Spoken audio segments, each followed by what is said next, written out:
Spydahs Web. It's question and answer time again. Yay! And it's Buddy's weekly appearance on the show.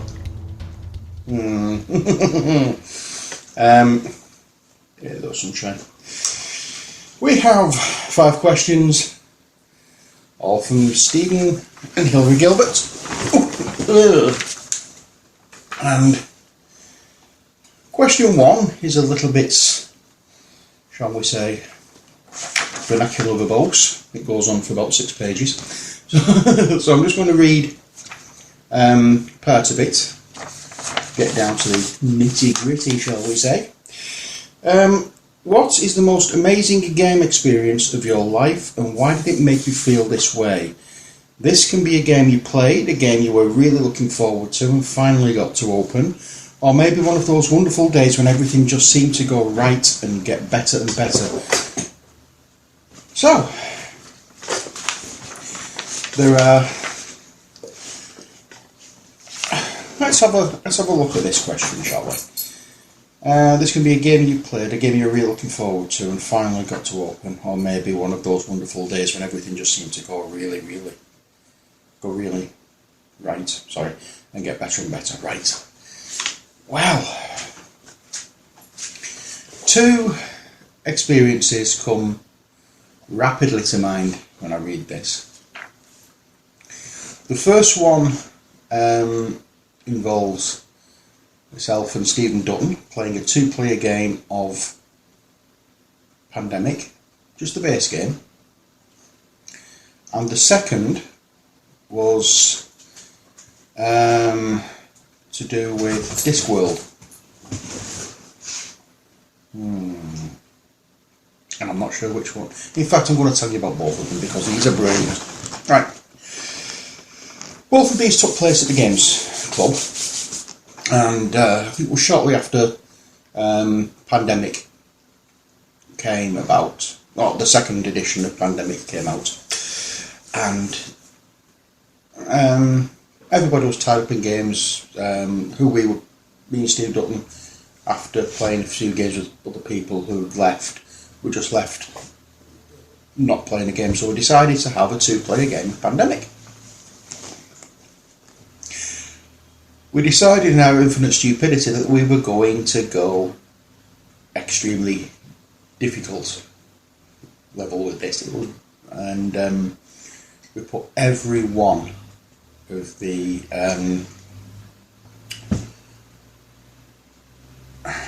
what are they called? Outbreak cards. You know what I mean? Mine's gone blank. Yeah, anyway, we put every one of the those cards in, and we were playing this game, and everything, and I mean everything, went right. We didn't just beat the game on a 2-player game on the hardest level we could get, but we not only cured, but we eradicated all but one of the the diseases. And when we actually cured the 4th of these, there was only about 2 or 3 cubes on the board left. We just, as soon as we finished, we just went, yes, and give each other a high five. That was funny. The other one, as I said, was to do with Discworld. And again, it was at the Games Club. Discworld's a 4-player game, so there was me and 3 others playing. I think two of them were new to the club, hadn't played the game before, and the third, I think, had played, or the other one had played a couple of times. So myself and this other fellow and these 2 others were playing the game. Just to give the 2 who hadn't played it before a chance to get to grips with what was going on, I became the first player, and I played mine, and the character I was, I had to have so many the black discs. My mind's going completely blank, I can't remember what they're called. Those little black discs that you put down when there's trouble markers, trouble tokens, whatever you call it. I had to have so many of them down at the beginning of my turn, and I've won. So I played my turn, then it was the next player's turn. They played a card that placed characters down or played these trouble markers down. And then the third player had a go, who had to play, drew a card for, played the card for playing the trolls.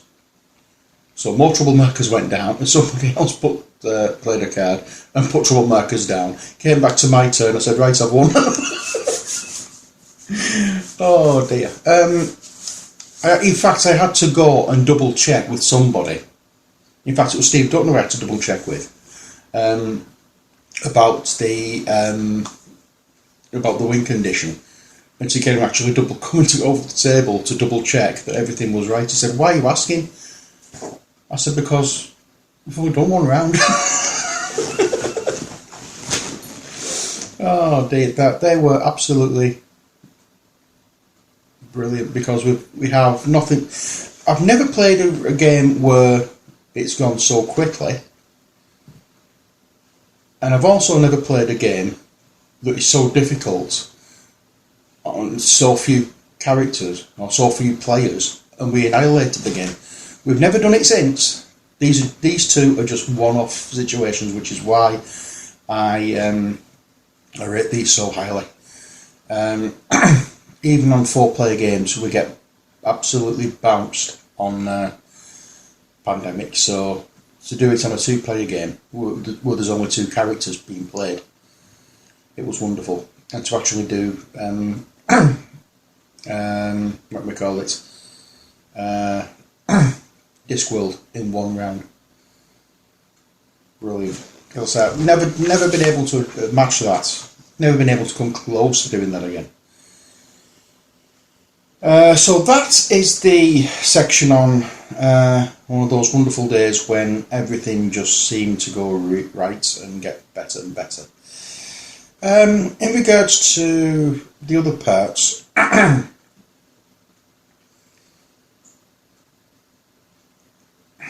I don't think there's anything really that will compare to those two, because, as I said, it's just a one-time thing that will never, ever, ever happen again. So I think that's your answer. It's just the luck of the draw and just the way things go, and it just went brilliantly. I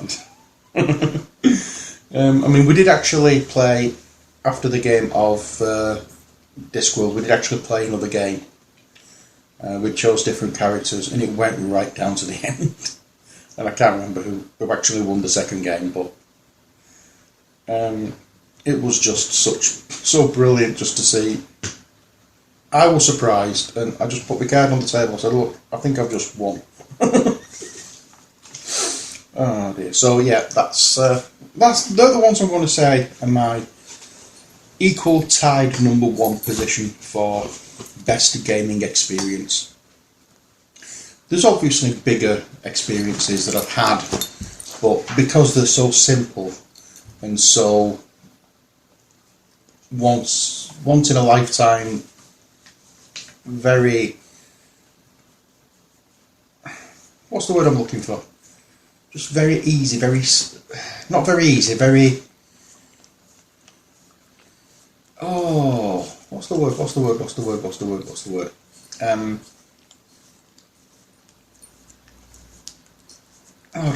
don't know what I was going to say there. Just one of those things, as I said, never happened again. Luck of the draw, as it were, and brilliant, absolutely brilliant. The reaction as well from people around the table. Steve Dutton walked away laughing his head off, and we still mention it now, and we're talking about 2 or 3 years ago when this happened.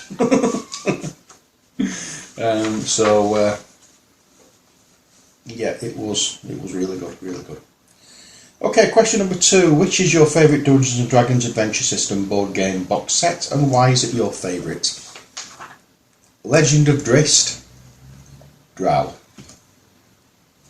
Very simple question. Well, not very, it's a simple question for me to answer. Anyone who knows me, anyone who subscribes to the channel knows I like spiders. So obviously, with the Drow being associated with spiders, Legend of Drist. And the reason I like it so much is spiders. I know there's spiders in other games, but I like the Drow. I really do like the Drow. I know they're not very nice characters, but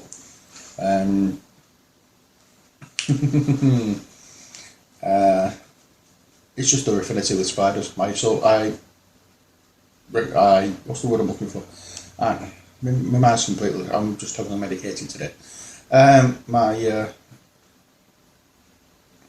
an affinity with spiders. I have an affinity with spiders, and I quite like. I'm drawn to them more than any other race. So that is the answer there. Question number 3. Which is the Dungeons and Dragons Adventure System board game box set you least like, and why? Okay, Temple of Elemental Evil. That came as a surprise to everybody. And no, there's no criticism with the game. The reason I've chosen that one is because 1, I've only played it once. 2, I haven't painted the figures yet. And 3, I'm a little bit disappointed with the big monster. The dragon that's inside. In the first 3 games they are massive big models, and in Temple of Elemental Evil it's just something that they've commandeered out of the Dungeons and Dragons attack wing. That's the only reason. Nothing wrong with the structure of it, nothing wrong with the gameplay as far as I'm concerned.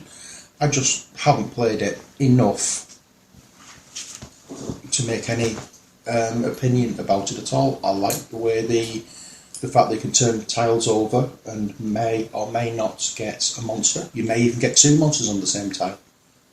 I like the changes that they've made in it. But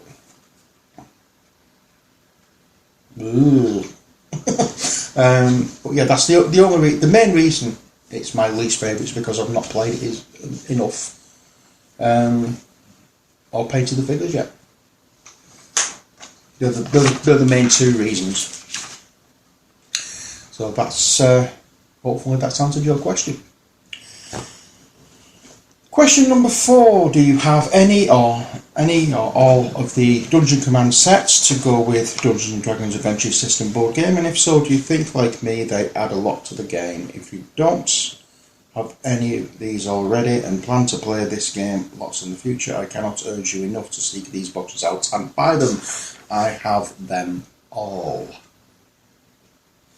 I have videos on my channel of my repainting the majority of the sets. There is one set I haven't done yet, and I think that's Tyranny of Goblins, that I really need to get my backside in gear and repaint them. But in my videos, look down, I have the unboxings for each of them. I think if I haven't got the unboxings for them, I've got a look at them.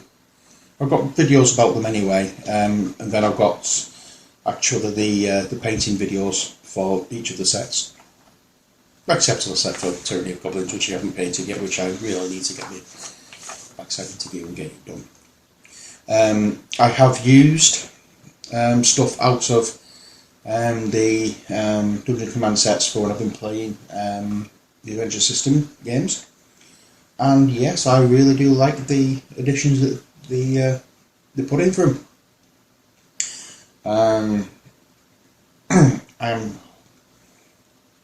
I haven't played it yet using the tiles from that in the Adventure System games, but I know there are a few I've heard there's the few scenarios that have been fan made which use those, so I'm going to have a look around for some of those and have a look and see if I can find any.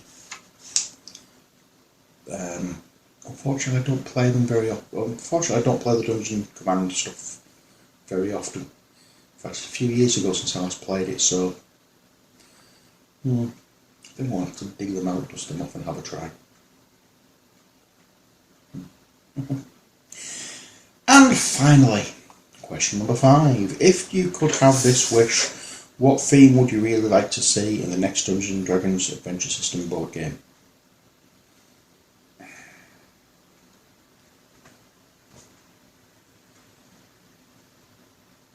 I haven't the faintest idea.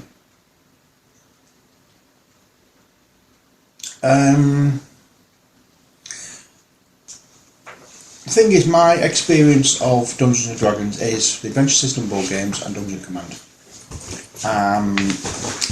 Other than reading the Drist novels, or some of the Drist novels, I don't really know enough about the background and the lore and everything else. I think if there's something I would like to see, it would be something that's been touched on in the Temple of Elemental Evil, and that's outdoor or surface adventures rather than being in dungeons and being a dungeon crawler. Like going through like a woodland scenario or something like that.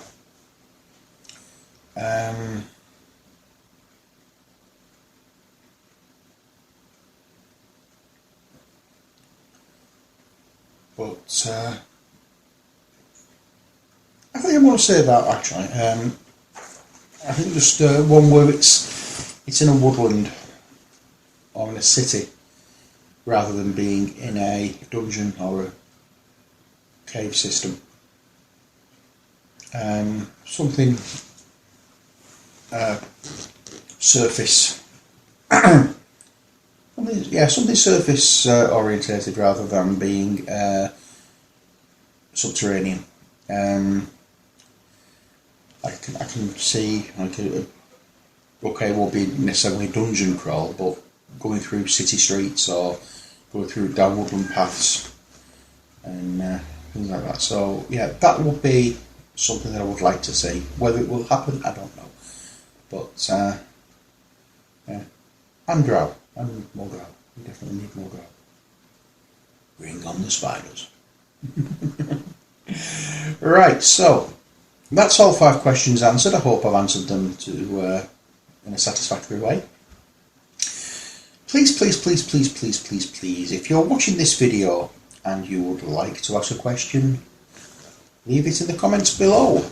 Don't worry, I don't class any question as stupid. Possibly stupid answers, but no stupid questions. Not like the teacher in South Park, there is no such thing as stupid answers, just stupid people. No. I don't see any question as being a stupid question, but you may get a stupid answer. But yeah, please. I can only keep this series going if you ask the questions. If you don't ask the questions, I can't answer them. So please, help keep the series going. So until next time, as always, take care, God bless, and bye for now.